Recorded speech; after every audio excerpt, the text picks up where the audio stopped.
रस्ते वाहतूक आणि महामार्ग मंत्री नितीन गडकरी यांनी अपघात पीडितांसाठी कॅशलेस ट्रीटमेंट योजनेची घोषणा केली आहे। याबाबत सविस्तरपणे जाणून घेऊयात या व्हिडिओच्या माध्यमातून।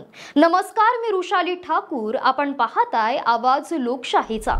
या योजनेअंतर्गत सरकार रस्ते अपघातातील पीडितांसाठी 7 दिवसांच्या उपचारांसाठी 1.5 लाख रुपयांपर्यंतचा खर्च करणार आहे।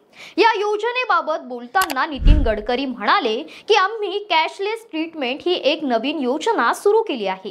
या योजनेद्वारे अपघात झाल्यानंतर 24 तासांच्या आत रुग्णालयात दाखल होणाऱ्या रुग्णांच्या 7 दिवसांच्या उपचाराचा खर्च सरकार उचलणार आहे। या योजनेद्वारे पीडिताच्या उपचारांवर जास्तीत जास्त 1.5 लाख रुपये खर्च करण्यात येणार आहे।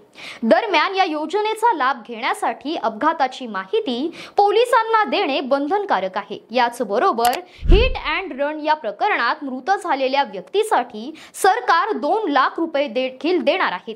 दिल्लीतील भारत मंडपम येथे सर्व राज्य आणि केंद्रशासित प्रदेशांच्या वाहतूक मंत्र्यांसोबत झालेल्या बैठकीत केंद्रीय मंत्री नितीन गडकरी यांनी ही घोषणा केली।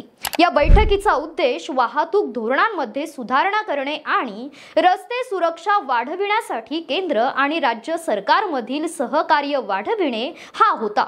याबाबत तुम्हाला काय वाटतं? तुमची मतं आम्हाला कमेंट करून नक्की कळवा आणि आपल्या आवाज लोकशाहीचा या YouTube चॅनलला सबस्क्राइब करा। धन्यवाद।